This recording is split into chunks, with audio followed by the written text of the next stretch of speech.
esta oportunidad hemos invitado al profesor Adolfo León Atiortúa. Pues yo les voy a comentar más o menos cómo va a ser la metodología. Yo voy a hacer una presentación breve del profesor José Adolfo León Atiortúa para que digamos, para que conozcamos un poco más de su historia académica. Y después el profesor Adolfo León Atiortúa va a tener un tiempo de aproximadamente unos 30, unos 40 minutos para hacer la presentación de su libro. Y tendremos, por supuesto, al final un espacio de conversación y de debate alrededor de la presentación que haga el profesor. No sé si Azeneda y Carlos, a nombre del grupo SEA, quieran hacer algún comentario adicional antes de comenzar. No, pues muy felices por la presencia aquí del profesor Adolfo León Atiortúa. Nos encontramos muy contentos, pues y también agradeciéndole, profe, porque usted hizo la excepción en medio de esta situación que está en este momento en Bogotá con la universidad. Y bueno, estamos aquí acompañando y estamos, como le digo, a la expectativa de esta conferencia que ha tenido tanto interés entre nuestros estudiantes. Profesor, muchísimas gracias. Bueno, A ustedes, entonces, muchísimas gracias. bueno, profesor. Adolfo León Atiortúa es licenciado en Historia de la Universidad del Valle, maestro en Historia de la Universidad Nacional de Colombia y doctor en Ciencias Sociales de la Escuela de Altos Estudios en Ciencias Sociales de París. Fue profesor de la Universidad del Valle y de la Universidad Javeriana en su sede de Cali. Fue rector de la Universidad Pedagógica Nacional y director de su centro de investigación. Actualmente es profesor titular de la misma universidad. Ha sido miembro de los comités editoriales de las revistas Historia y Espacio de la Universidad del Valle, Anuario Colombiano de Historia Social y de la Cultura de la Universidad Nacional de Colombia y Revista Colombiana de Educación de la Universidad Pedagógica Nacional. Sus áreas de actuación académica son las ciencias sociales y las humanidades, donde ha desarrollado diversos trabajos en las líneas de investigación de sociedad y conflictos, conflictos colombianos, conflictos, actores y construcción de paz, políticas públicas en educación e historia contemporánea del mundo, América y Colombia. Ha publicado 55 artículos en revistas especializadas y ha participado como autor individual o como autor o como coautor en la publicación de 47 libros. Dentro de sus libros individuales destacamos en orden cronológico los siguientes: El poder y la sangre, las historias de Trujillo, de 1995, La destrucción del Ejército Nacional entre 1907 y 1930, de 1909 el libro, de López Pumarejo a Rojas Pinilla, Partidos Políticos y Violencia y Ejército, publicado en el 2010, Marx y el Mundo Colonial, el escrito sobre Bolívar, publicado en el 2013, Ni Revolución ni Nación, publicado en el 2013, Germán Colmenares, Una Nueva Historia, publicado en el 2013 por la Facultad de Humanidades de la Universidad del Valle, Adiós a las Armas, publicado en el 2017, Militares, Documentos Confidenciales, publicado por la Universidad Pedagógica Nacional en el 2014, y el libro que nos convoca hoy, que se llama La increíble y triste historia de la Cándida Leticia y sus abuelos desarmados, el conflicto colombo-peruano por Leticia, entre 1932 y 1933, publicado en coedición de la Universidad Pedagógica Nacional y Ediciones Aurora. También ha publicado recientemente un libro que espero, profesor, que usted también pueda presentarlo aquí en nuestro espacio, que es el libro sobre el movimiento estudiantil en Buga, que también está recién salido y ojalá sea posible, pues, que en algún momento lo podamos socializar con los estudiantes. Yo sé que los estudiantes tienen mucho interés por ese libro y los bugueños en general tenemos mucho interés por ese libro. Bueno, yo soy caleño, pero ya me considero casi bugueño. Profesor, bienvenido, muchas gracias pues por su participación y pues los dejo con el profesor Adolfo León Atiortúa. Bueno, no, muchas gracias a ustedes por la invitación. Para mí es también un honor y al mismo tiempo un placer esta relación con mi ciudad, con la ciudad que me vio nacer y la que llevo en el corazón y con el Valle del Cauca y por supuesto mi alma mater, la Universidad del Valle.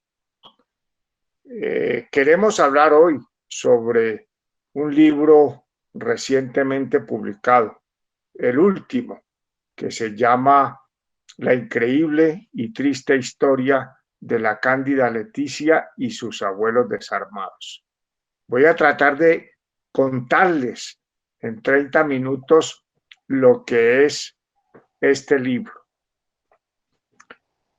Nació de mis inquietudes por investigar la historia del Ejército Nacional en Colombia.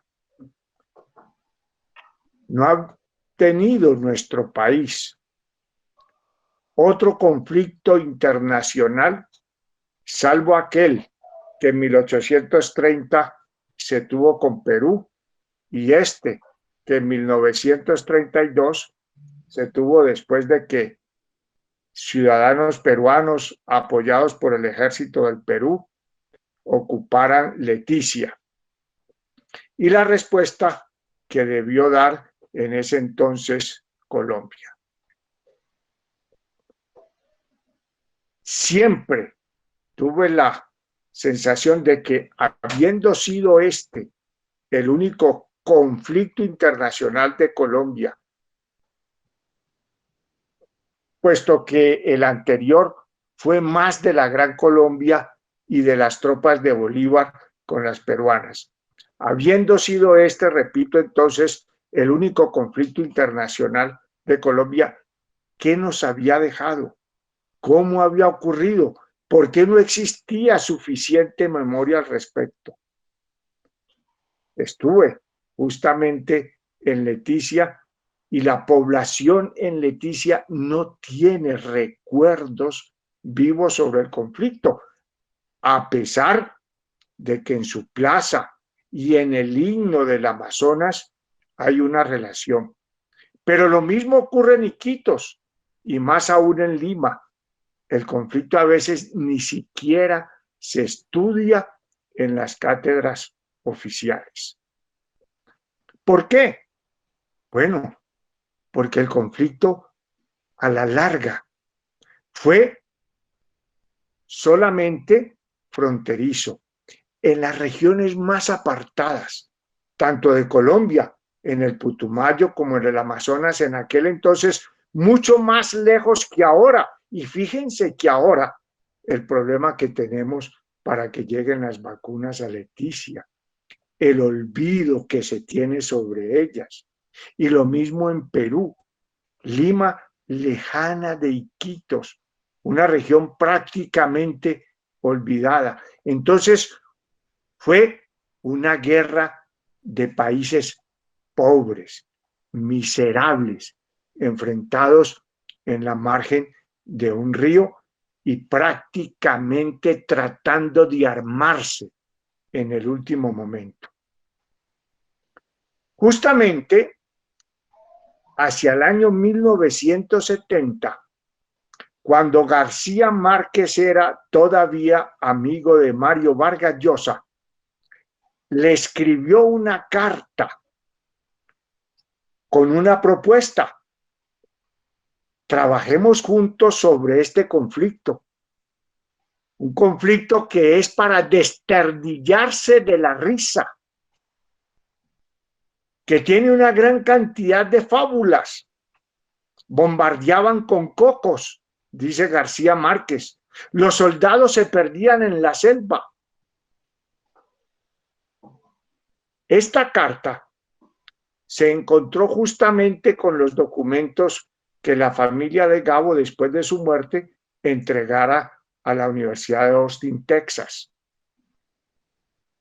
No se conoce la respuesta de Vargas Llosa, pero se supone que fue positiva porque García Márquez escribe una segunda carta en la que dice: me alegra que aceptes esta idea.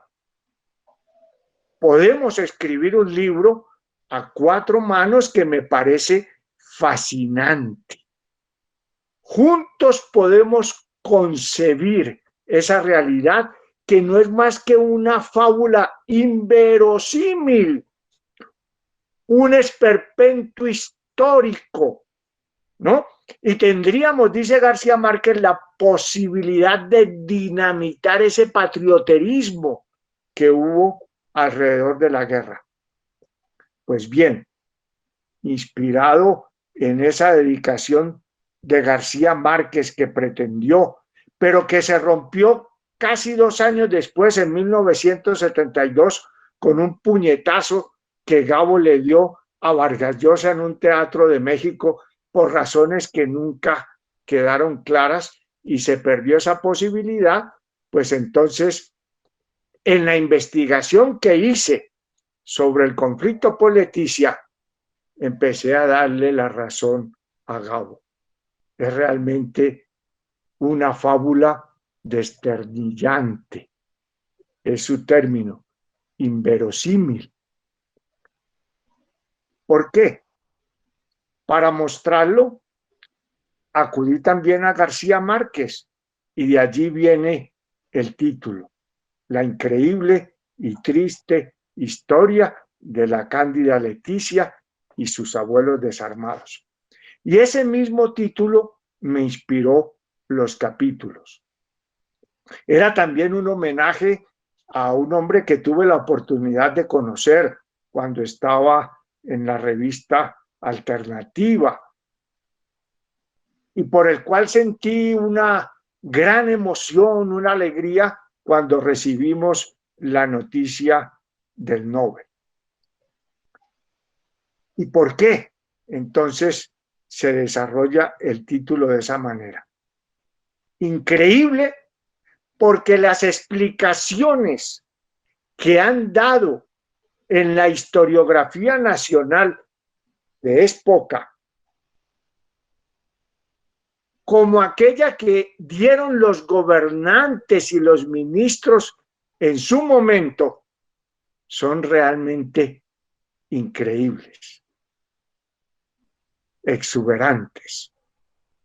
Entre las explicaciones está el reclamo de un médico peruano por una finca que había quedado del lado de Leticia, que quiso venderle a Colombia, pero que Colombia no se la compró y por eso promovió la guerra.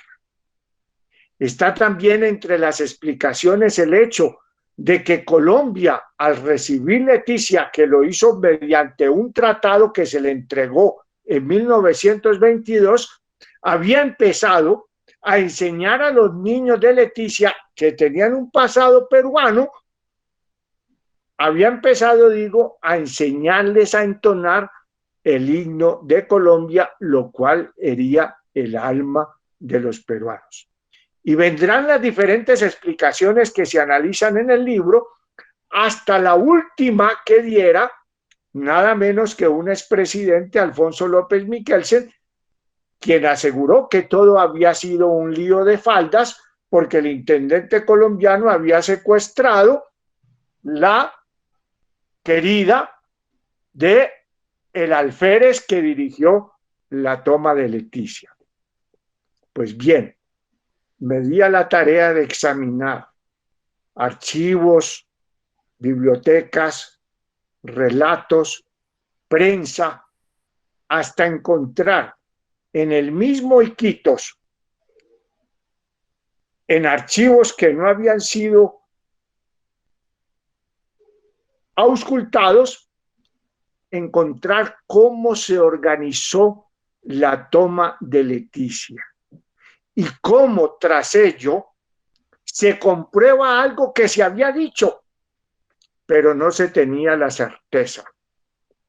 Estuvo la posibilidad de reclamarle a Colombia primero una indemnización, si no era posible la venta de todo el territorio entre el Caquetá y el Putumayo que le había pertenecido a la Casa Arana. Es decir, esa Casa Arana que explotó inmisericordiamente, que asesinó al punto del genocidio a indígenas colombianos para la explotación del caucho, una vez acabado ese periodo tan especial de riqueza, porque ya el caucho no se exportaba, entonces la casa dijo, magnífico, que este territorio pase a formar parte de Colombia, pero entonces que nos paguen por ese territorio que ha sido nuestro. Y aprobaron y aplaudieron entonces el tratado. Pero cuando Colombia dijo, para poder pagar eso, y estamos de acuerdo y así está en el tratado, pues preséntenos los títulos de esas tierras. Pero ninguno tenía títulos. Y Colombia entonces se negó a pagar unas propiedades sobre las cuales no había títulos. Y de esa manera entonces Arana y su familia montó la toma de Leticia como una manera de forzar una negociación. Triste que es el segundo capítulo, lo es, porque se muestra la historia de Iquitos y del Putumayo. Triste en la masacre indígena que ocurre para la explotación cauchera. Triste por la extravagancia con que se amasa la fortuna tejida con la sangre de los indígenas. Y entonces la mostramos palmo a palmo. Cómo se construyó esa riqueza de la Casa Arana, que ahora entraba a reclamar la propiedad sobre ese territorio que pasaba, ahora sí, por un acuerdo firmado entre Perú y Colombia en 1922, a ser colombiano. La historia, que es el tercer capítulo, porque se relata la manera como se desarrolló en el Perú lo que llevó al conflicto y también cómo se desarrolló en Colombia. Y esto es muy importante porque nos muestra la situación en que se encontraban los dos países y enseña una metodología de la historia que no se contenta entonces con una fuente, que toma las fuentes peruanas pero también las colombianas, que toma fuentes chilenas, que toma fuentes de Estados Unidos, que toma fuentes francesas, que toma fuentes mexicanas para tratar de desenredar esa madeja sobre las razones y las maneras como no solamente se declaró la guerra, sino cómo se desarrolló.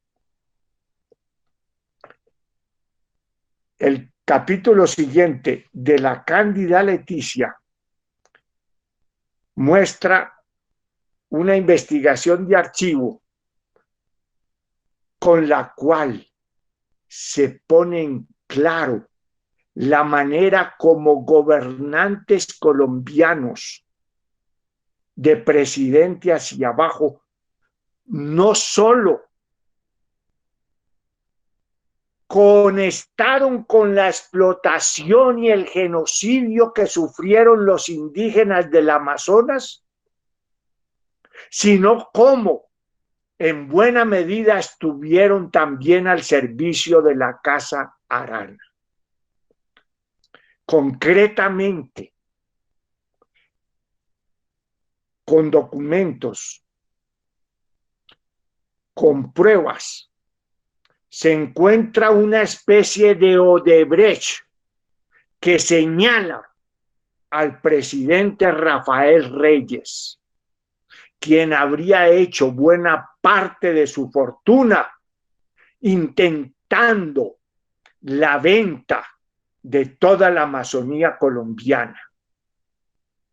En efecto, al seguir la historia de este Rafael Reyes, que fue además el primer explorador colombiano del Putumayo, se encuentran las primeras explotaciones caucheras en las que él participa.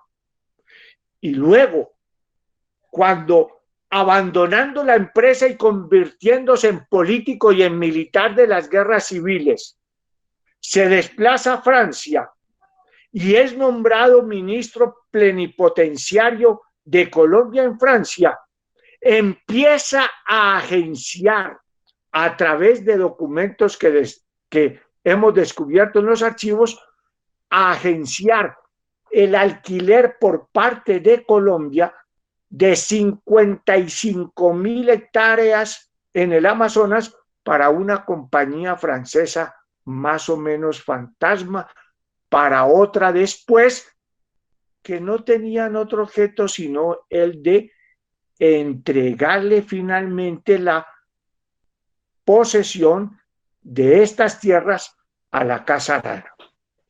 La Casa Arana afrontaba justamente un grave problema, porque un investigador inglés es enviado para que investigue las quejas y las acusaciones que han llegado a Londres sobre este genocidio indígena.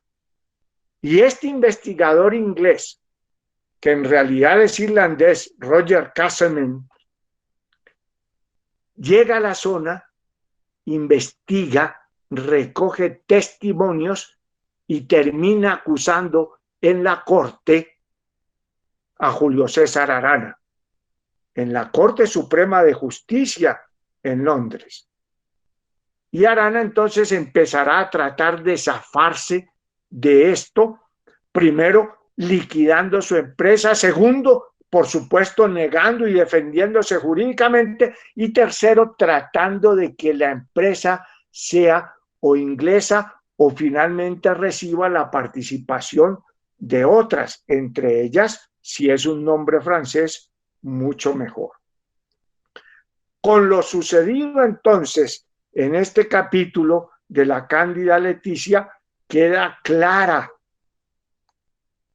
no solo el abandono de Colombia, sino las triquiñuelas para favorecer la explotación. Como quiera, que no pudo hacerse el alquiler a las compañías francesas, algo fantasmas. Finalmente, cuando Reyes está en la presidencia, sí hace un contrato absolutamente leonino con una empresa, Cuello y Compañía, que termina cediéndole de facto todo lo que la presidencia le da a la Casa Arana, y termina entonces toda la explotación que ésta tuvo en los primeros años del siglo XX en Colombia. Todo esto está documentado en este capítulo, que para mí fue un verdadero Odebrecht, en el que no solamente participa el presidente Rafael Reyes, sino prácticamente buena parte de su familia. El capítulo final es el de los abuelos desarmados, porque muestra cómo tanto Colombia como Perú llegaron realmente desarmados al conflicto. Perú lanza unos hombres sin el consentimiento, sin la aprobación del presidente Miguel Sánchez Cerro. Es prácticamente un puñado de hombres que sale de Iquitos, motivados por Arana y compañía, para que tomen Leticia, con la certeza de que Colombia no tendrá cómo responder a esa ocupación. Y fue una toma anunciada, porque el gobierno colombiano recibió noticia de que se iba a realizar y no ejecutó ninguna acción. Es más, la justificación del ministro de Guerra saliente, así se llamaba entonces al ministro de Defensa, fue que era mejor dejar pocos policías, porque hicieran lo que hicieran, a Leticia se lo iban a tomar, y era preferible entonces no tener una derrota grande, sino que la ocupación fuera fácil, que después Colombia reaccionaría. Esta ocupación por parte de los peruanos se hace sin que en Iquitos hubiera siquiera gasolina para mover después las lanchas. Se hace sin que tuvieran cómo garantizar la alimentación a los hombres que ocuparon Leticia. Esos hombres que ocupan Leticia no tenían siquiera ropa y algunos de ellos, al pasar los días, tendrán que vestirse con los uniformes de los policías colombianos. Esos hombres no tenían cómo atender su salud. Inmediatamente lo que hace la ciudadanía de Iquitos es tratar de recoger fondos para enviarles, pero es una miseria lo que recogen y comprometen a Miguel Sánchez Cerro, el presidente del Perú, que no tiene otra alternativa sino que, tratando primero de vacilar al gobierno colombiano, segundo, apoyar la toma. ¿Por qué? Era un gobierno débil que estaba sufriendo varias insurrecciones regionales movidas por la oposición del APRA y no podía soportar una insurrección más en Iquitos, porque los militares de Iquitos le dijeron, palabras más, palabras menos, o nos apoya o ya no somos peruanos. Y entonces el presidente tuvo que apoyarlos. Por su parte, y lo voy a decir casi que caricaturizando, cuando el presidente Olaya se entera de la toma de Leticia, no se entera por autoridades colombianas, el aviso llega por Ecuador y por Estados Unidos. Olaya, palabras más, palabras menos, dice, caramba, esperen a ver cómo nos armamos y a ver cómo respondemos. Y primero trata de buscar el apoyo de Sánchez Cerro y segundo trata entonces de buscar el apoyo de Estados Unidos.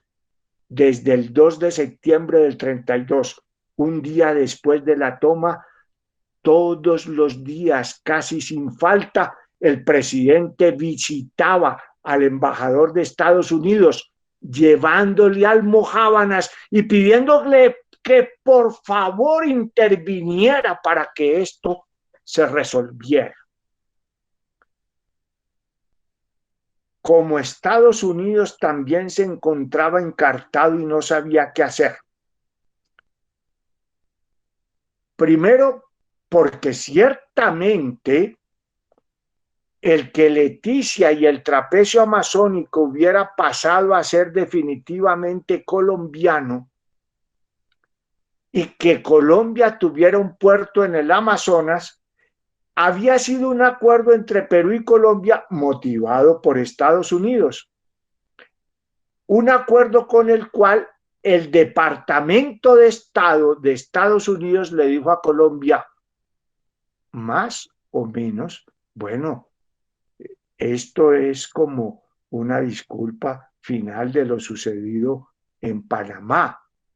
Y a Perú, Estados Unidos le dijo, bueno, pues ustedes le entregan este territorio a Colombia, pero vamos a hacer que Chile les devuelva a ustedes una parte de Tacna que perdieron en la guerra y que además, pues Chile los indemnice. Y a Chile le dijeron, bueno, como compensación de esto, pues vamos a arreglar unos tratados de comercio especiales en torno al salitre y el cobre. Había sido una jugada a varias bandas que el Departamento de Estado de Estados Unidos, que ya estaba decidiendo las cosas en América Latina para entonces, había logrado. Y Olaya entonces le pedía al embajador, ayúdenos, que esto fue con la participación de ustedes. Pero ¿qué sucede? El problema no era fácil para Estados Unidos porque Inglaterra estaba metida en la explotación de la Amazonía y había allí entonces un conflicto entre las grandes potencias que no era fácil de resolver. Amén, que había también el conflicto interno en Perú, en donde no se podía bajar a Sánchez Cerro del poder porque justamente el APRA se reclamaba como antiimperialista. Una situación complicada entonces que lleva a que Olaya Herrera se decida finalmente a comprar y entonces a buscar armas por donde fuera, pero lo primero, necesitamos aviones. ¿Cómo hacerlo? ¿Y de dónde pilotos? Las capta la empresa después de la cual vendría Bianca con pilotos alemanes y comprar entonces algunos aviones que eran civiles, pero tratar de convertirlos en aviones de guerra y bombarderos. Segundo, comprar embarcaciones, porque por tierra no se podía llegar a Leticia. Comprar embarcaciones que fueran suficientemente capaces de navegar por el mar desde Barranquilla, llegar hasta las bocas del Amazonas en Brasil, surcar Amazonas arriba tratando de llegar a Leticia, pero contar para ello con el consentimiento de Brasil. Esto se logra finalmente en Francia con algunas embarcaciones y viene luego todo lo que García Márquez llamaba desternillante. Encontramos, voy a tratar de recordar algunas entre la gran cantidad de cosas increíbles que hay en este proceso. Los barcos que se compran son barcos civiles que tienen que ser adaptados para la guerra. No tienen blindaje, no tienen cómo resistir un ataque desde las orillas por parte de los peruanos, ni tampoco cómo resistir un bombardeo aéreo en un momento en que se decía, pues Perú sí tenía aviación militar, ¿no? Y entonces cuando se dan cuenta de esto, no tenemos blindaje, ya estaban llegando a Leticia. Y es una de las razones por las cuales Olaya Herrera les dice desde Bogotá, no ataquen Leticia porque nos hunden, den la vuelta y más bien ataquen Tarapacá, que queda arriba, al norte del trapecio. Y tratan de suplir ese blindaje con sacos de arena, pero entonces lo ponen solo del lado que las embarcaciones van a dar el frente a los peruanos. Y entonces el barco se desnivela y está a punto de hundirse en pleno ataque. Las embarcaciones, las aeronaves peruanas que se dan cuenta de que se aproximan estos barcos desnivelados, salen a la caza. Y Herbert Boy, el aviador colombiano, con su tropilla de la escolta, sale a enfrentarlos. Se le olvida la munición para la ametralladora, dice. Y entonces llegan desarmados a enfrentar a los peruanos, pero los peruanos aterrados dan media vuelta y salen huyendo. Es increíble. Y esto lo encontramos en los documentos. No es un asunto de una novela de García Márquez, es un asunto de la historia, de los documentos que muestran. Y un oficial peruano de esos aéreos va y aterriza en una base peruana y dice, lo sacamos corriendo, hemos ganado la primera batalla. Cuando los que han salido corriendo sin siquiera dar combate son los peruanos que estaban en Tarapacá, que si le hubieran disparado algunos cañonazos a esa embarcación, la hunden, pero ellos tampoco se dieron cuenta que no tenían blindaje. Otra de las razones por las cuales no ataca Colombia a Leticia directamente es porque recibe información de que el río en las proximidades de Leticia está absolutamente minado y el espionaje le ha dicho el río está minado. Y lo que se demuestra es que sí, el río estaba minado de canecas de hierro llenas de arena, porque no encontraron cómo minarlo con bombas. Entonces hicieron el parapeto de enterrar, de tirar en el río canecas llenas de arena para que los espías creyeran que el río estaba minado cuando no lo estaban. O sea que Colombia ha podido realmente atacar Leticia, pero si hubiera conocido la realidad de las bombas que no existían y si hubiera tenido unos buenos barcos. Y así sucesivamente podemos seguir. Perú sin gasolina, ni Perú ni Colombia tenían telégrafos, no tenían cómo comunicarse. Cuando van a atacar Huepí no hay cómo transmitir las órdenes de los mandos, tiene que salir una lancha rauda a decirles, oiga, que el combate se suspendió, que se devuelva, pero por fortuna la embarcación se había varado y el combate no había podido iniciar. Toda una cosa realmente para reírse. Están plantando las defensas sin ametralladoras, sin munición. Hay una gran cantidad de desperdicio de cosas, de recursos, de gente. Efectivamente, algunos se pierden en la selva. Efectivamente, los azotan las enfermedades. Hay órdenes y contraórdenes. Cuando Colombia ataca Huepí, Perú ha podido responder con una fuerza absolutamente poderosa. Pero ¿qué pasó? Al oficial que mandaron al frente del destacamento que iba a reforzar Huepí, le dio por traer consigo a su compañera, no a su esposa, a otra mujer. Y la mujer se niega a caminar y entonces los soldados la traen en hamaca y el destacamento marcha al ritmo de los que traen la hamaca y llegan tarde. Mejor dicho, no llegan cuando Colombia se toma Huepí sin que haya llegado ese destacamento. Encontramos toda una serie de relatos y de cosas documentadas. La aviación peruana, tan poderosa, estrelló los primeros aviones en entrenamiento. Se confunden y terminan aterrizando los pilotos en bases colombianas porque se pierden.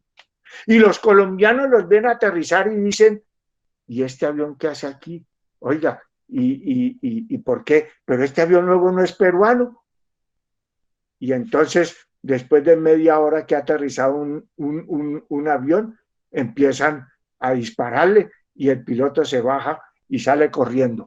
Los peruanos pudieron llenarse de gloria en una toma que planearon. El combate, así llamado entre comillas, de Calderón.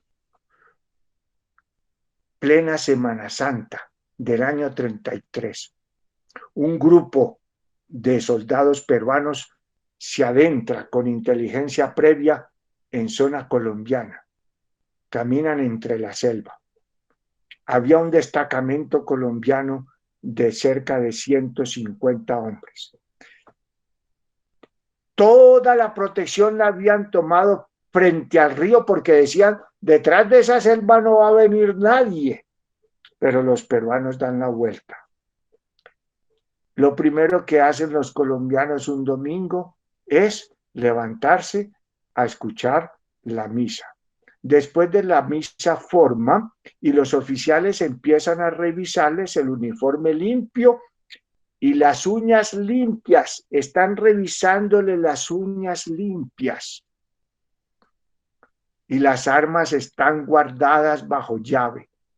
Los peruanos, escondidos en la selva, arman sus ametralladoras, que eran solamente 2, y dan la orden de abrir fuego. Una ametralladora se atasca, no funciona, y la otra ametralladora tenía la mira mal puesta, de modo que las balas pasan por encima de los soldados colombianos sin herirlos. Los soldados colombianos reaccionan, van a buscar las armas, no las encuentran, son 10 minutos de desespero en medio de la atronadora serie de proyectiles peruanos que no dan en el blanco, hasta que finalmente el cura que había dado la misa es el que atina a romper el candado en donde estaban las armas. Los soldados encuentran las armas y empiezan a disparar pero las miras también no estaban calibradas y no dieron en el blanco. El resultado es que no hubo bajas ni del lado peruano ni del lado colombiano, por fortuna, excepto 2 o 3 heridos en la retirada de los peruanos. Una cosa absolutamente increíble, el desastre de Calderón. Colombia, que necesitaba movilizar a la población, crea un héroe de la nada, el famoso Leguizamón, que es hoy héroe nacional, que tiene monumento en el Ministerio de Defensa, que tiene varios decretos de honores en el Congreso. Cándido Leguízamo. Leguizamón, no, perdón. Cándido Leguízamo. Antes de que se iniciaran las confrontaciones, este soldado junto a otros 2 atraviesa el río Putumayo para tomar huevos de tortuga que eran muy ricos, muy sabrosos. Toma los huevos de tortuga, es sorprendido por peruanos, los peruanos le disparan, matan a un soldado y hieren a Leguízamo en una pierna y es trasladado herido hasta el lado colombiano.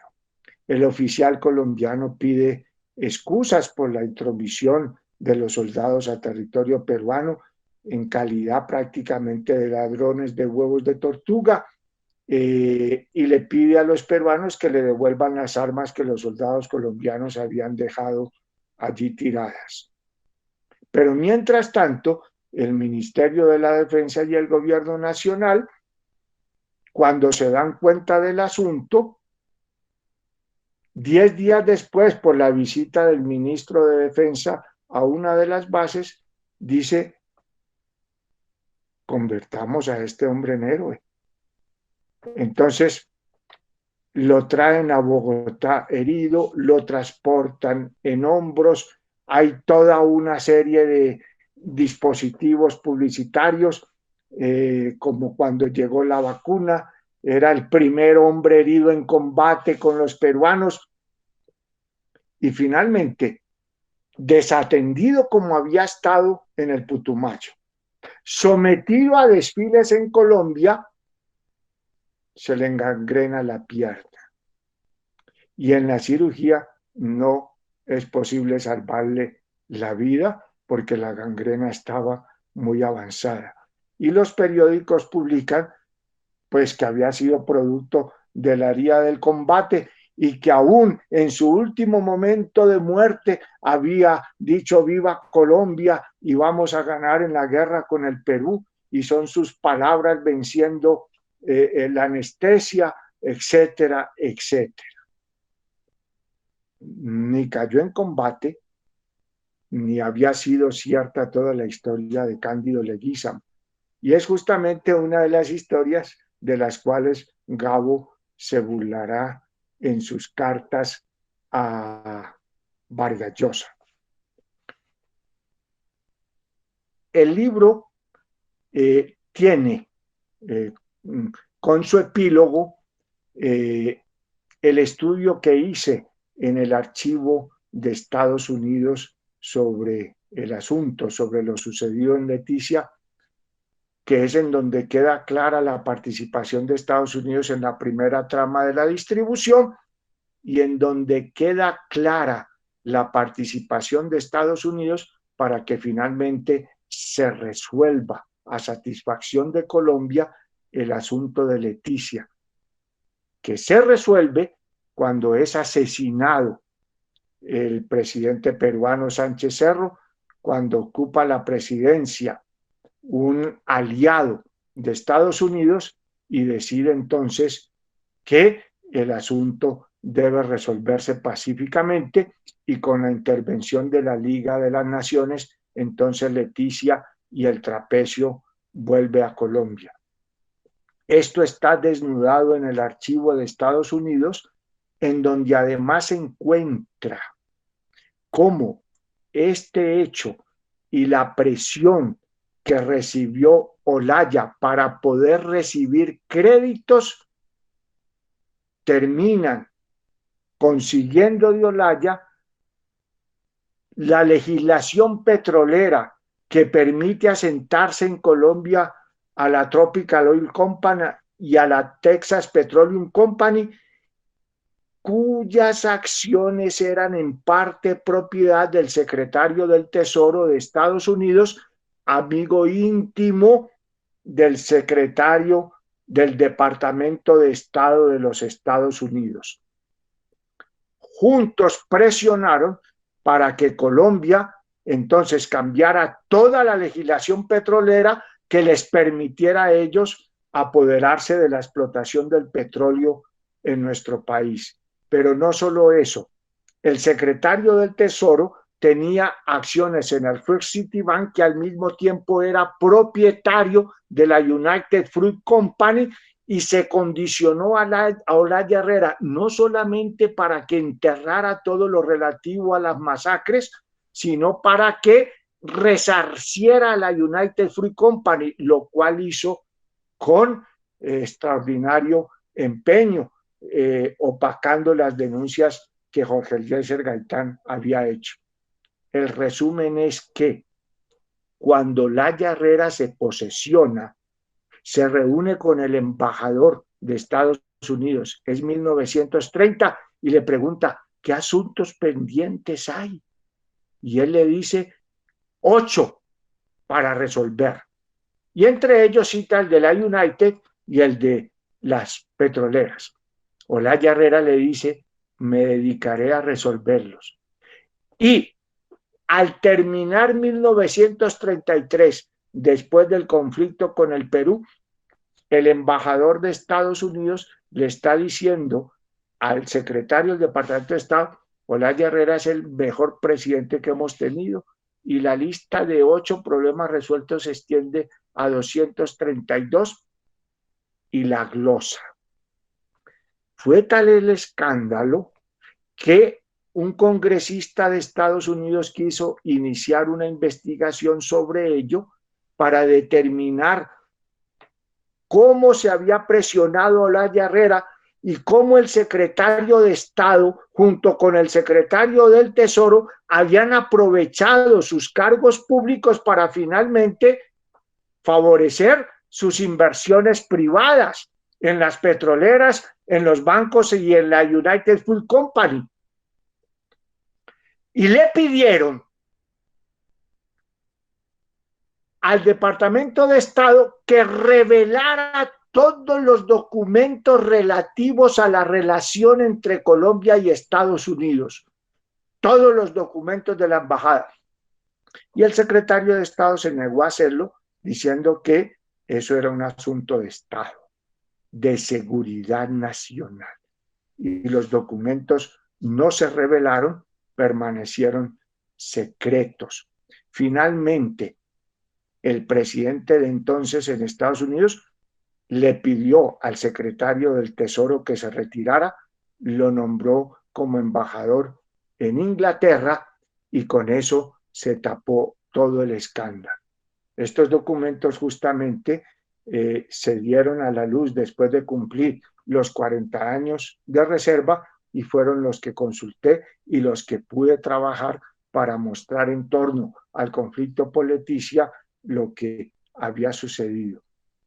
Este es un libro, pues, que, repito, tiene fuentes nunca antes examinadas, documentos no trabajados y dejo allí la exposición. Tengo un problema de batería, ya regreso en un momento.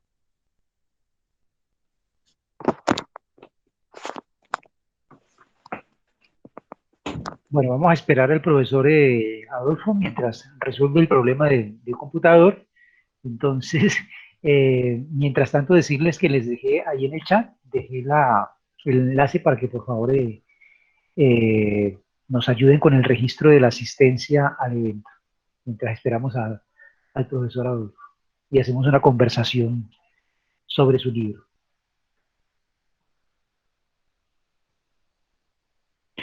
Si quieren pueden ir, los que quieran, digamos, participar, si quieren pueden ir levantando la mano. La metodología pues es esa, ustedes levantan la mano, yo en el orden en el que vayan levantando la mano les voy concediendo la palabra para que conversemos, o si algunos quieren hacer comentarios a través del chat, pues también pueden hacerlo y yo los transmitiré al profesor una vez que se conecte nuevamente.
Bueno, mil gracias y mil disculpas también. Ya estoy de nuevo con ustedes.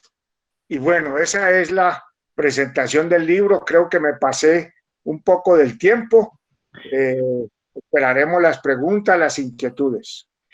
Ok, profesor, bueno, muchas gracias, profe, por presentarnos pues su último libro, que como usted lo dice, evidentemente tiene una cantidad de historias que son muy particulares y que, no, que vienen muy a propósito pues del tipo de escritura que hacía García Márquez y pues en ese sentido parece muy interesante esa paráfrasis que usted hace con la literatura de Gabo. Como les decía, vamos a hacer entonces una ronda de preguntas. La idea es que levanten la mano, pues, para que pidan la palabra, se la vamos dando en el orden en el que levanten la mano, o también pueden hacer uso del chat para hacer preguntas o para hacer comentarios. Ya hay uno de Felipe Antonio Araujo de la Torre, profe, voy a leérselo para que usted lo comente. Gracias, buenas tardes, excelente presentación, profesor. ¿Qué se sabe de la administración de los diferentes fondos que se reunieron en varias partes del país para financiar esta guerra? En los diferentes periódicos de la época era común ver la solicitud de dinero, alhajas y especies para financiarla. En el caso de Uga, hubo recolectas entre las personas del común. Cabe destacar la corona de oro que donó la familia Rengifo Ospina. Ese es el comentario de Felipe Antonio Araujo. Eh, bueno, hay otro comentario de Ana María García, pero ahorita lo leemos. Bueno, en efecto, le seguí la huella a, a estas recolecciones de joyas, porque para recolectar fondos, pues se llamó al patriotismo y muchos ciudadanos colombianos donaron sus anillos de boda, sus alhajas de compromiso, sus joyas. En Perú se hizo una colecta similar, solo que no tuvo tanto éxito como la de Colombia porque los peruanos sintieron mucho menos ese conflicto, porque fue un conflicto que ellos no quisieron, que no propiciaron, que solo una parte del país decidió. Y la oligarquía limeña no estuvo de acuerdo con ello. Le seguí entonces el camino, la huella a estas donaciones. Y siento dar malas noticias. No hay en el Banco de la República un documento concreto que muestre la manera como ese oro recibido se convirtió en metal vendido y dineralizado, convertido en dinero. No hay huella. Por el contrario, existe un documento de los años 40 en donde se le pregunta al ministro de Hacienda qué hacer con las joyas que están en una bodega del banco. Es todo lo que tenemos. No pudimos descubrir más. En los informes del Ministerio de Hacienda de los años de la guerra, no hay tampoco un informe que diga con claridad cómo ese oro se convirtió en efectivo y se invirtió en la compra de armas. Porque lo que es claro es que el Congreso autorizó un empréstito de 10 millones de pesos de entonces y fue con ese dinero que se compraron parte del armamento en Europa. Pero en cambio, repito, hay unas alhajas que se dice están en una bodega y se pregunta ¿qué hacemos con ellas? No hay respuesta. Todo parece indicar, pues, que las joyas donadas por los colombianos en una buena cantidad no fueron al destino anunciado, se quedaron guardadas en una bodega. Y quién sabe qué pasó después.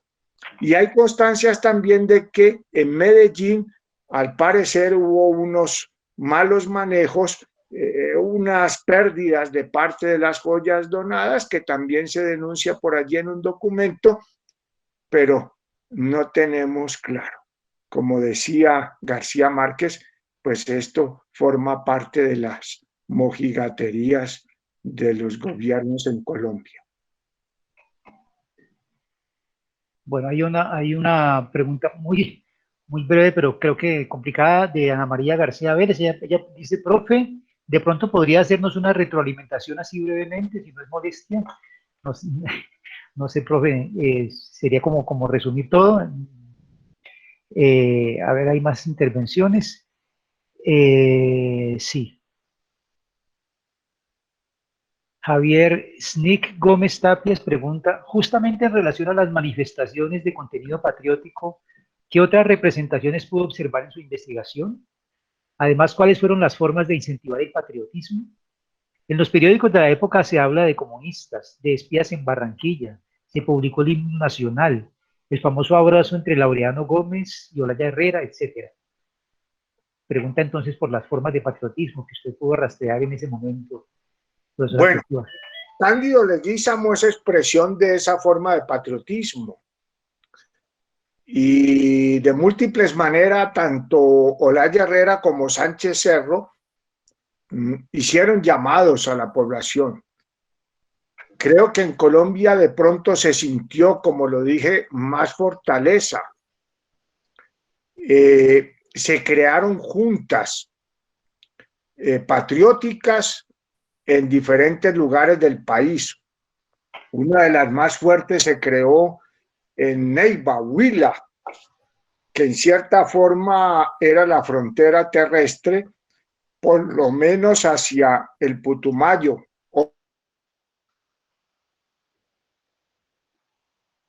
Otra muy fuerte existió, que tuvieron incluso periódicos que salieron en la época. Y la prensa en general apoyó a Olaya Herrera. Es más, Olaya Herrera vivía en el año 32 unos episodios bastante graves que avisoraban la violencia que venía después. La violencia había estallado ya en algunos municipios en donde, derrotada la hegemonía conservadora, los liberales intentaban retomar el poder garantizando el siguiente triunfo electoral y se había desatado la violencia. Pero cuando surge el conflicto, vendrá la famosa frase de Laureano Gómez: paz, paz en el interior, guerra, guerra en la frontera contra el enemigo felón. Esta frase pues fue el apoyo que se le dio a Olaya, que no lo recibió en cambio de la oposición Sánchez Cerro en el Perú. Y el evento macondiano frente al conflicto, el Partido Comunista de Colombia asume una posición, y es que los obreros no vayan a la guerra, sino que los obreros colombianos se unan con los obreros peruanos y entonces marchen hacia el poder en los dos países para lograr la revolución socialista. Esta consigna que se publica en el periódico Tierra, como se llamaba en ese entonces el periódico del Partido Comunista en Colombia, genera un rechazo en Bogotá y una buena parte de la ciudadanía entonces se dirige a la sede, las oficinas del Partido Comunista y del periódico Tierra, y son quemadas. Es una respuesta pues frente a esta posición que evidentemente no generó tampoco reacción alguna entre el movimiento obrero.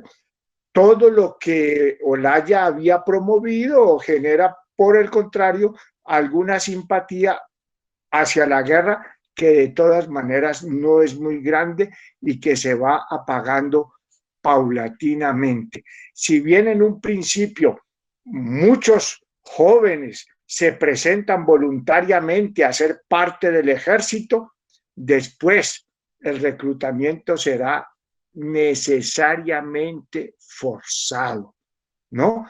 De llevar obligadamente hombres al campo de batalla, pero además un campo de batalla que está pasando por las penurias más enormes, porque muy colombiano. La manera de aprovisionar gruesa parte del ejército colombiano en el Putumayo era a través de un camino que logró construirse a última hora, que salía desde Neiva a Florencia y salía por Florencia hacia la Tagua y llegaba hasta lo que en ese entonces era el principal puerto sobre el Putumayo, Caucayá, que hoy se llama Puerto Leguízamo. Tenía que atravesar trochas a lomo de mula, planchones en algunos ríos como el Orteguaza, y después caminar 20 kilómetros de lodazal para llegar a su destino. Y en todo ese camino, la mitad de los cargamentos era hurtada, se la apropiaban de una u otra manera los transportadores y la otra cantidad se perdía por las dificultades del camino. Total que la poca provisión que le enviaban a los soldados les llegaba el 10%. Afortunadamente lo mismo sucedía con los peruanos, ¿no? Buena parte de lo que se les mandaba se perdía en el camino y quienes sufrían eran los soldados en el frente. Todo esto está documentado en nuestro libro, que además, quiero decirlo,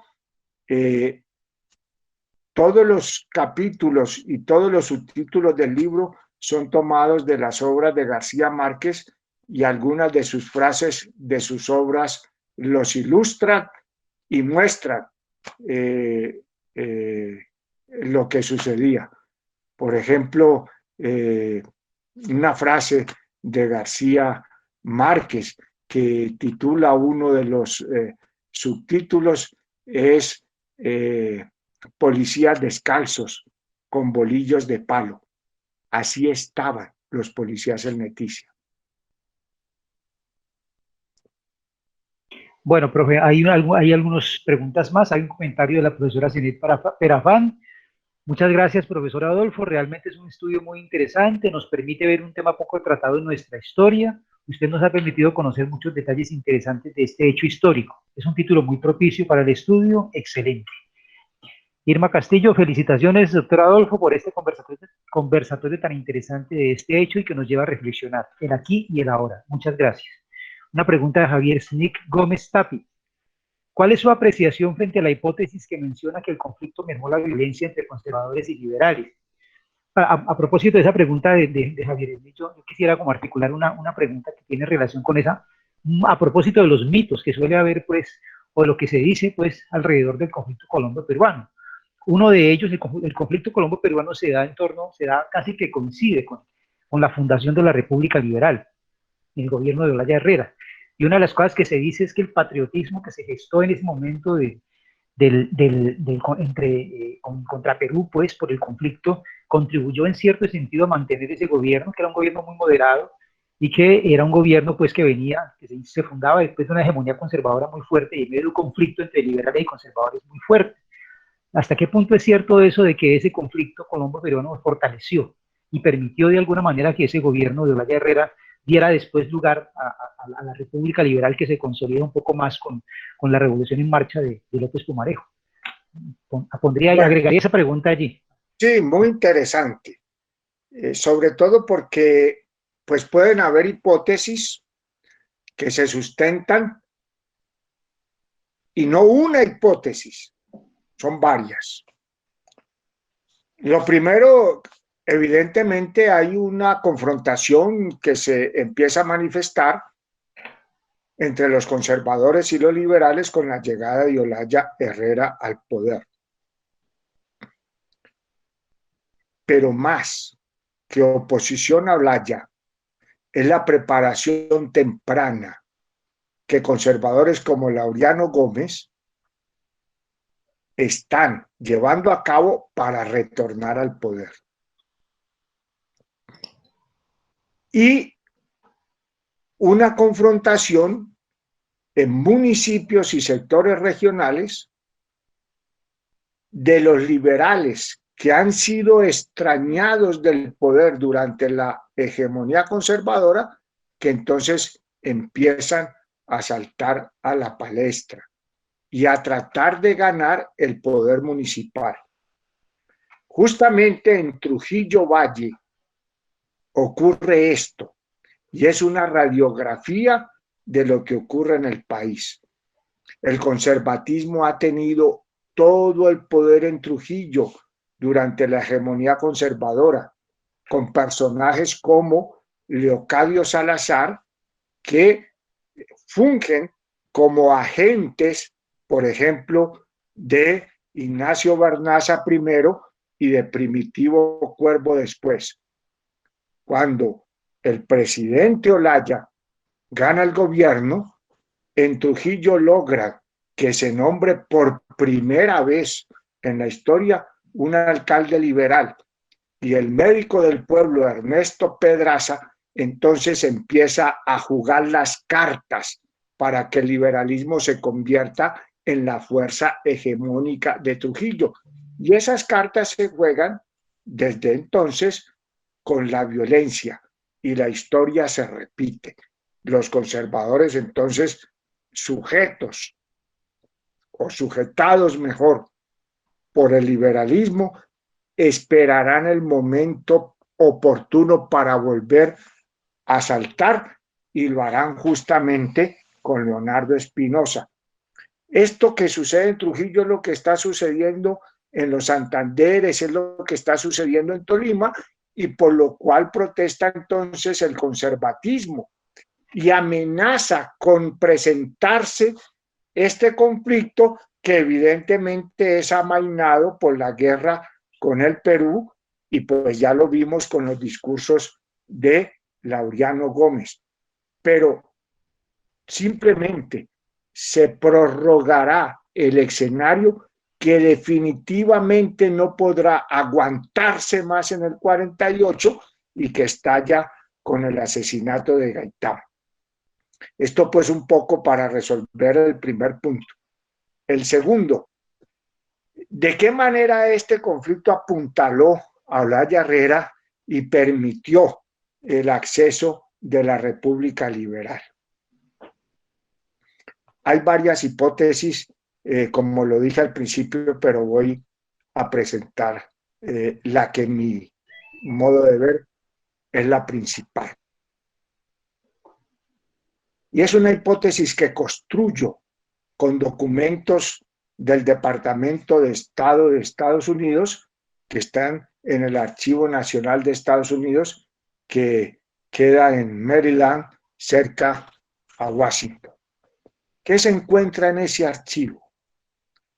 Desde el último gobierno conservador, el de Miguel Abadía Méndez, la gran preocupación porque los gobiernos conservadores no han logrado resolver el asunto de las petroleras, número uno.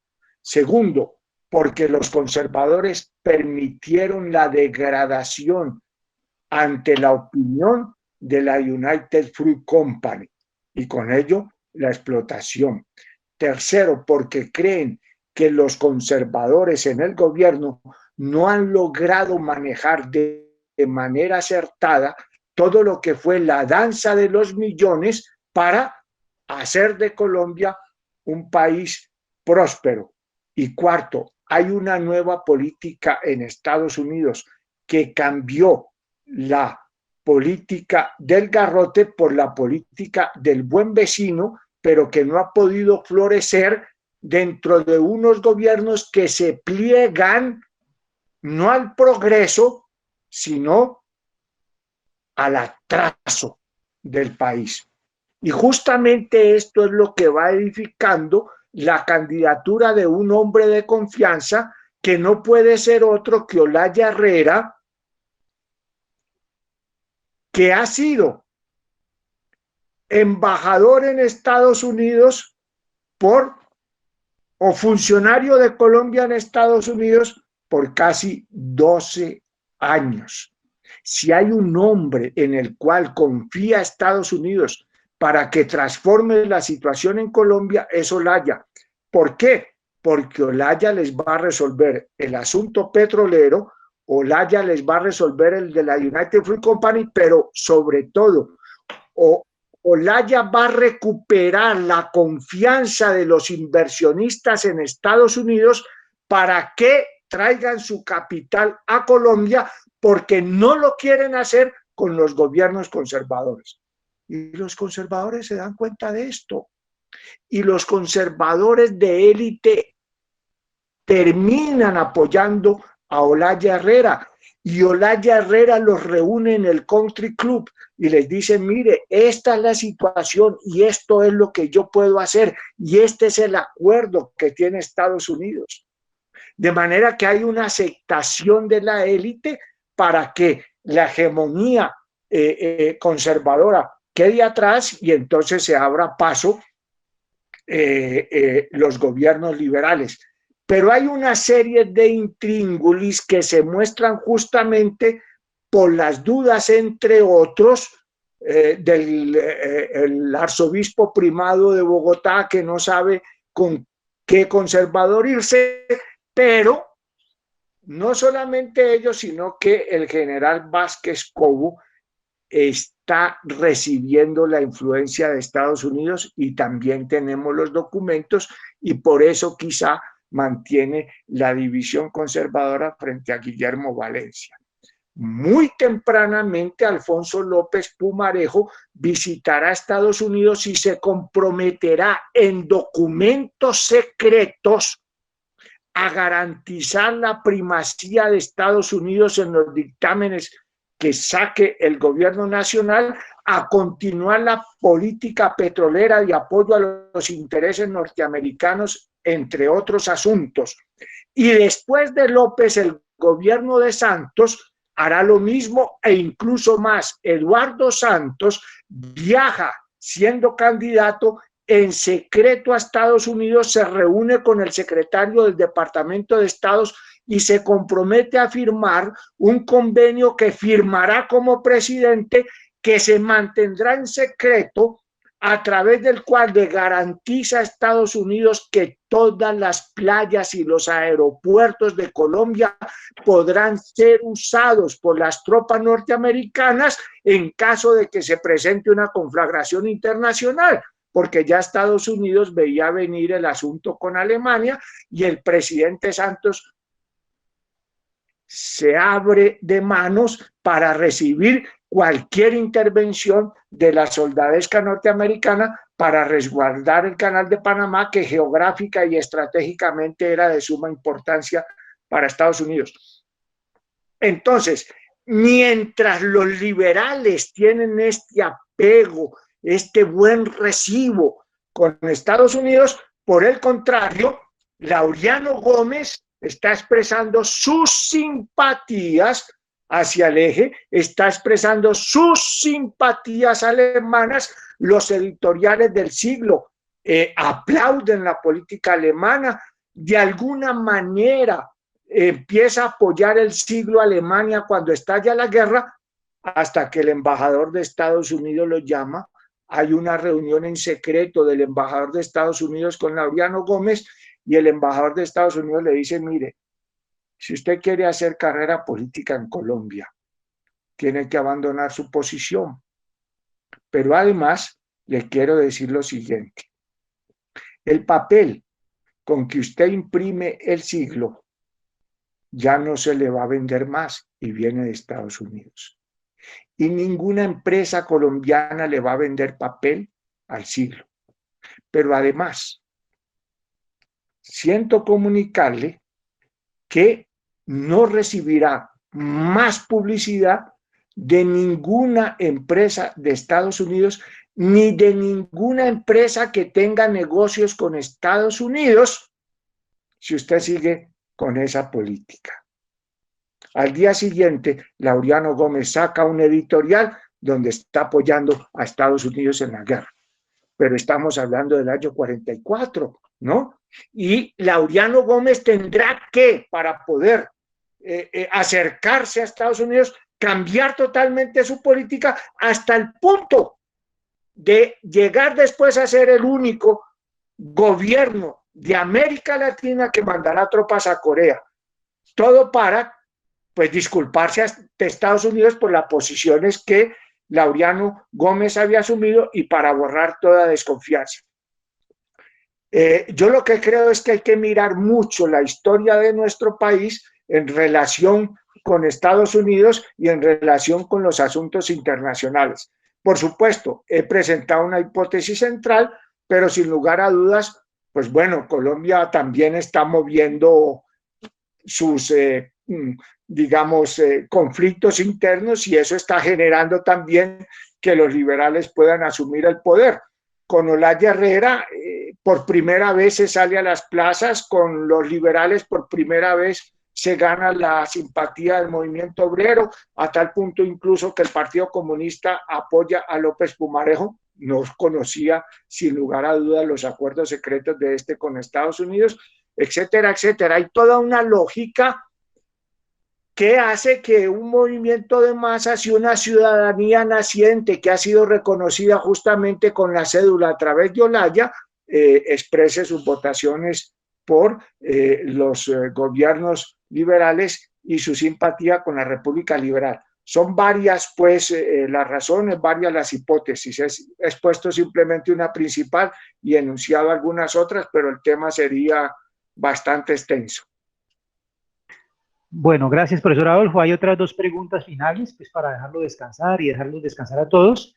Pero antes de esas dos preguntas finales, hay un par de saludos. Linda Sánchez dice: felicitaciones, profesor Adolfo. Este es un nuevo proyecto de investigación para futuros estudiantes de historia, ya que son temas de interés poco tratados. Y hay otro saludo de Enrique Ramos, perdón, de Oscar Rengifo. Dice: una auténtica guerra ilusoria. Drole a guerre en francés, macondiana, algunas similitudes con lo que ocurre hoy. Y finalmente hay dos preguntas, una de Luz Teresa Gómez de Mantilla: ¿qué se conoce de la participación indígena en el conflicto? y la de las mujeres. ¿Hay algún registro de su participación? Esa es una pregunta sobre la participación indígena y la de las mujeres. Y de una vez le hago la de Carlos Alberto Manrique, Murguedito Manrique, profe Carlos Murguedito, que dice, excelente presentación, doctora Teortúa, muy interesante lo expuesto. Aclara mucho sobre el tema. Ha incluido documentos peruanos, colombianos, ecuatorianos, franceses y americanos. ¿Qué puede agregar sobre el papel del gobierno de Getúlio Vargas y del Estado brasileño en el conflicto limítrofe entre Colombia y Perú? Muchas gracias. Bueno, sobre la primera,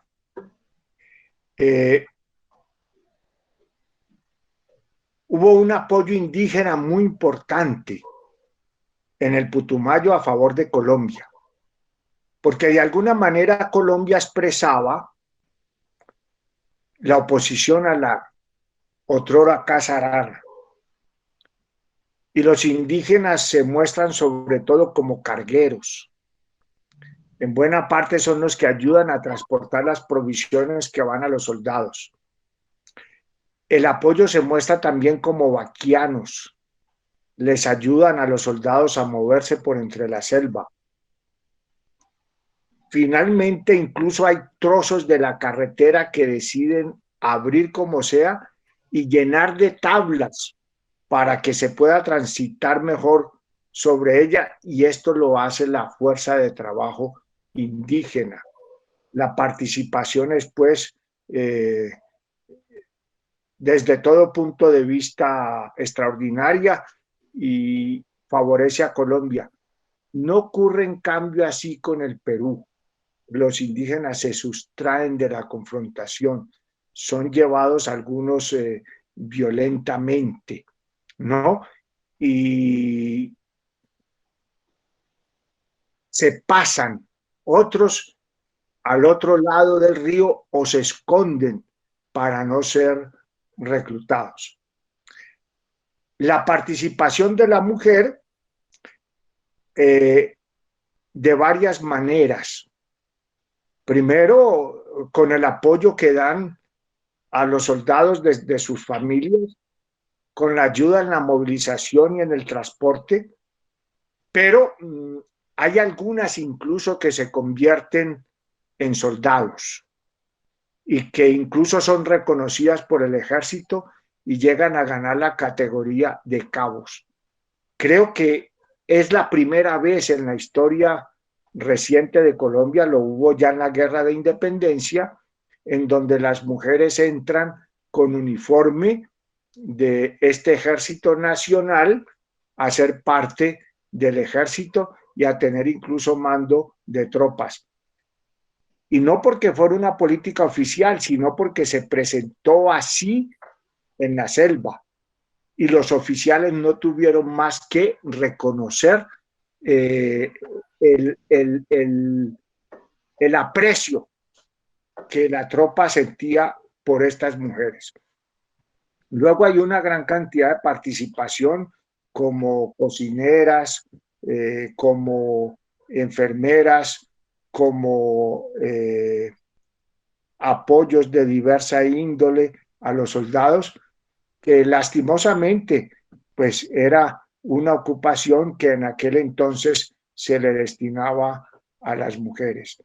Es decir, sin vencer su discriminación de la que eran víctimas, de alguna manera trataron de prestarle apoyo al ejército y muchas de ellas lograron ganarse el aprecio y el respeto. Con respecto a el segundo interrogante, si me lo recuerda. Bueno, él comenta que ha hecho uso de muchos documentos colombianos, peruanos, franceses, y comenta por el papel de Getúlio Vargas y el Estado brasileño en el conflicto. Hubo el apoyo, el respaldo para que las tropas colombianas pudieran trasladarse pacíficamente por el Amazonas. Se les permitió pues la navegación. De todas maneras, eso estaba en un tratado. Sin embargo, pues el gobierno peruano acudió al brasileño para pedirle que impidiera el paso de tropas que iban a guerra con un país amigo, pero el gobierno brasileño dijo es un tratado que permite el libre tránsito de tropas y tenemos que darle aplicación. Los peruanos protestaron porque en ocasiones, por el contrario, el gobierno brasilero ordenó detener por días algunas embarcaciones peruanas, negándoles el paso, aunque finalmente se los dio. Brasil intentó jugar el papel de mediador para que se pudieran reunir Perú y Colombia en acuerdo, aunque siempre manifestó una posición más inclinada hacia el lado de Colombia. Es una política movida también por la influencia que los Estados Unidos podían tener en el Brasil, porque Estados Unidos desde un principio le había expresado a los gobiernos peruanos y brasileños que era mejor tener 3 países en el Amazonas, incluyendo pues a Colombia, y no solo 2, que eso era un asunto de seguridad para Estados Unidos, y así se aceptó, y Brasil entonces trataba de ser leal en ese sentido con Estados Unidos. Sí hay de todas maneras una carencia en la investigación, y es el no haber consultado fuentes brasileñas tan profusamente como se hizo con las peruanas. Pero a propósito, incluso no dejo de relatar una anécdota que me ocurrió en el Perú porque fue sencillamente extraordinaria. Estaba en Lima, había ido en mi último día de estadía en Lima al Centro de Estudios Militares y lo encontré cerrado.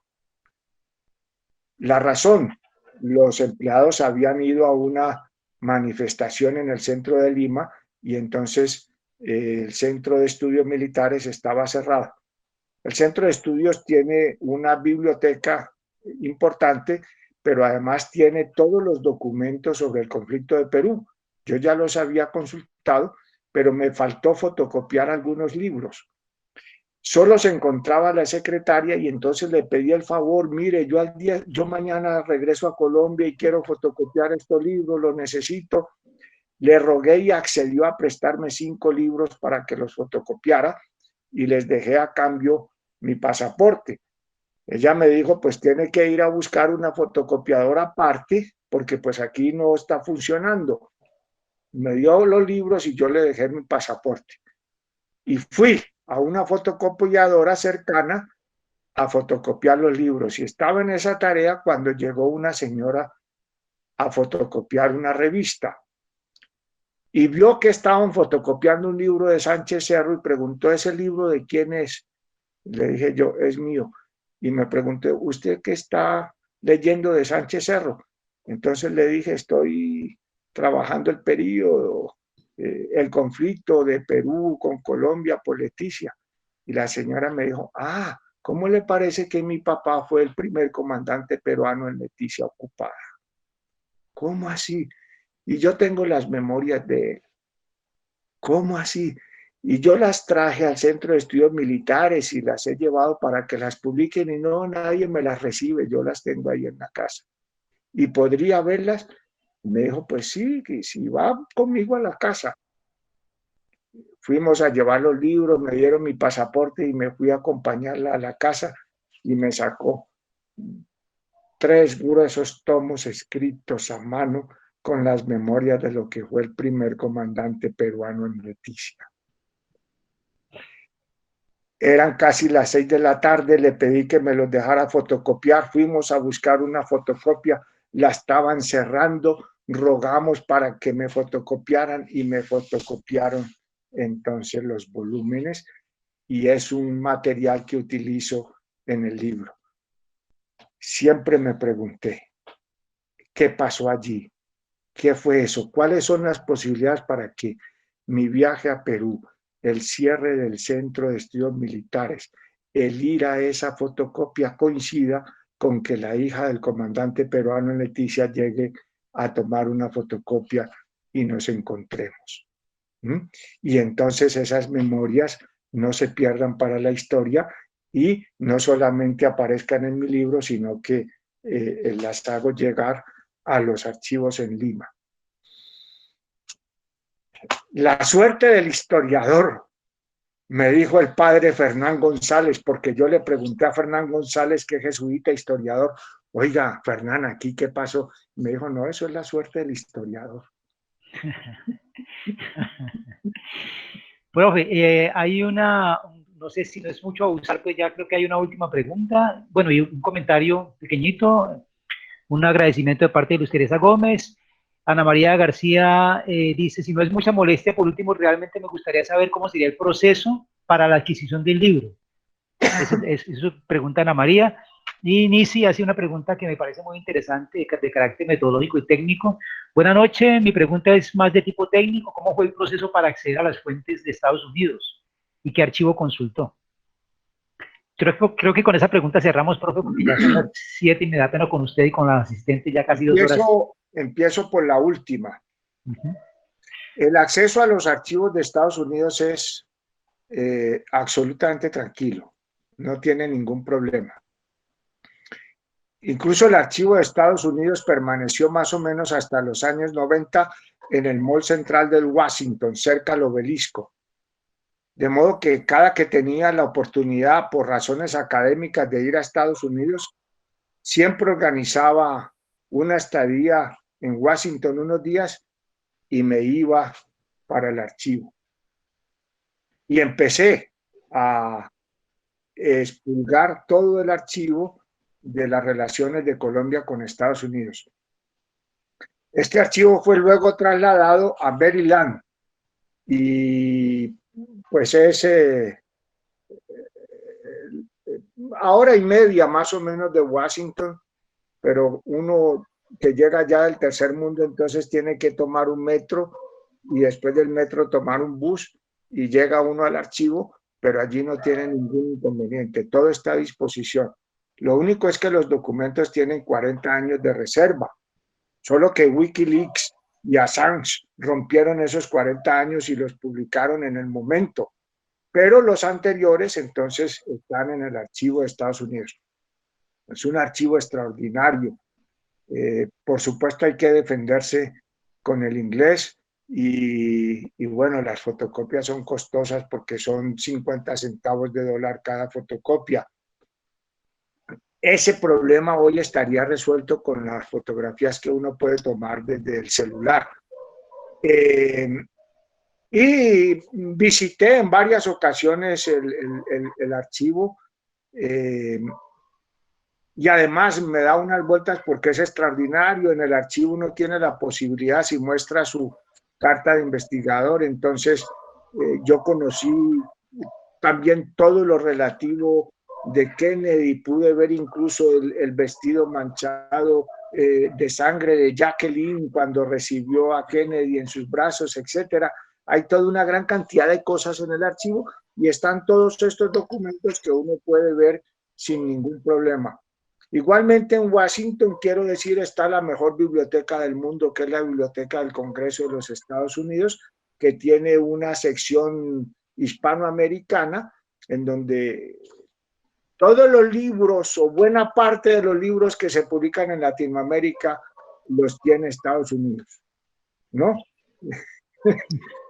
Muchos libros que no tienen las bibliotecas en Colombia, que son libros colombianos, están en la Biblioteca del Congreso de los Estados Unidos. Creo que son 14.000 kilómetros de libros, ¿no? Para prestarle a un libro se mueven en carritos o en patines los que van por los libros.